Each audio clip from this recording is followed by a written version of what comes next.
An artist's impression of the merger of two neutron stars. University of Warwick. Mark Garlick. In September of 2015, astronomers detected, for the first time, gravitational waves, cosmic ripples that distort the very fabric of space and time.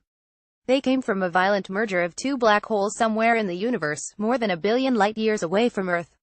Astronomers observed the phenomenon again in December, and then again in November 2016, and then again in August of this year. The discoveries confirmed a century-old prediction by Albert Einstein, earned a Nobel Prize, and ushered in a new field of astronomy.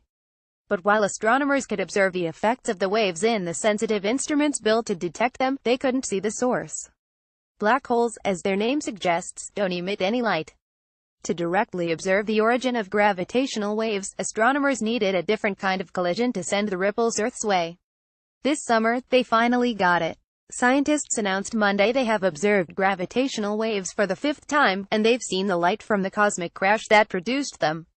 The waves came from the collision of two neutron stars in a galaxy called NGC 4993, located about 130 million light-years from Earth.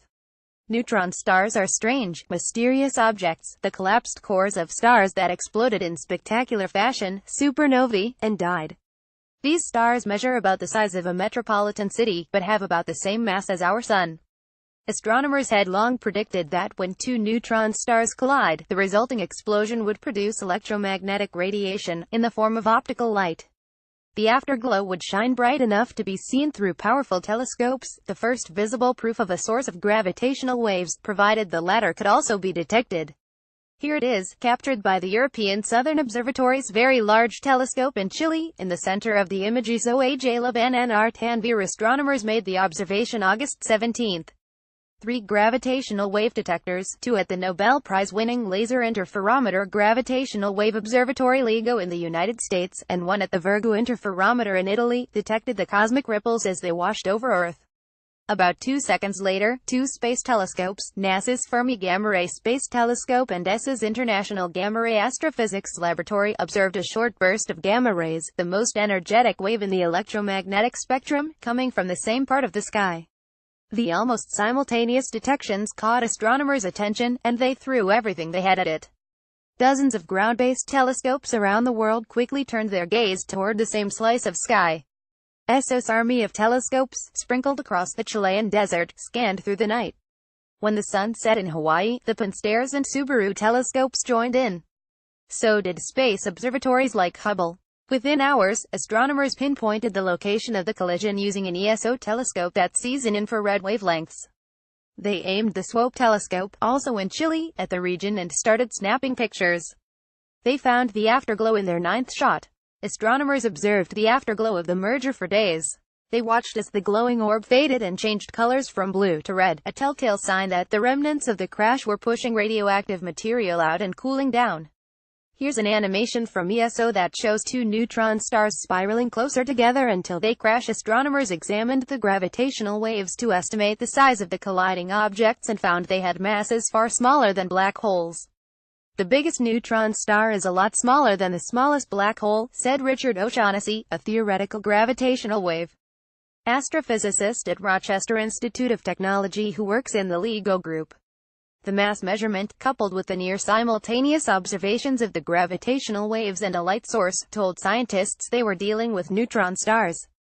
The event was also much closer to Earth than previous mergers recorded by LIGO, which originated between 1 billion and 3 billion light-years away. All told, about 70 observatories captured the event, named GW170817 for the day it made itself known to Earth. The collision's aftermath was recorded at nearly every wavelength. O'Shaughnessy described the discovery as a Rosetta Stone for astronomy. The observation produced reams of data with richness seemingly unprecedented for a single astronomical event. The findings, which are spread across many papers in several journals, provide evidence for several theories in astronomy. The discovery supports the theory that neutron star collisions produce short gamma-ray bursts, brief streams of light that shine brighter than 1,000,000 trillion times the sun. Gamma-ray bursts have been detected and imaged before, but without gravitational wave detectors like LIGO and Virgo, astronomers couldn't know whether they came from cosmic collisions. The presence of the short gamma-ray burst suggests the merger led to a kilonova, a powerful explosion 1,000 times brighter than a supernova. Astronomers have long suspected kilonovae follow neutron star collisions, spewing material out into space. In the case of GW 170817, scientists estimate the kilonova ejected material at only fifth the speed of light, faster than a typical supernova. The findings support another prediction that neutron star collisions produce chemical elements heavier than iron, like gold and platinum.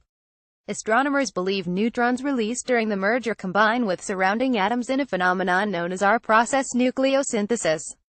Telescope observations of GW 170817's spectra, the chemical composition of the star material, revealed it contained heavy elements, including 10 times the mass of the Earth and gold, according to O'Shaughnessy. These kinds of collisions, astronomers believe, may be responsible for populating the universe with heavy elements.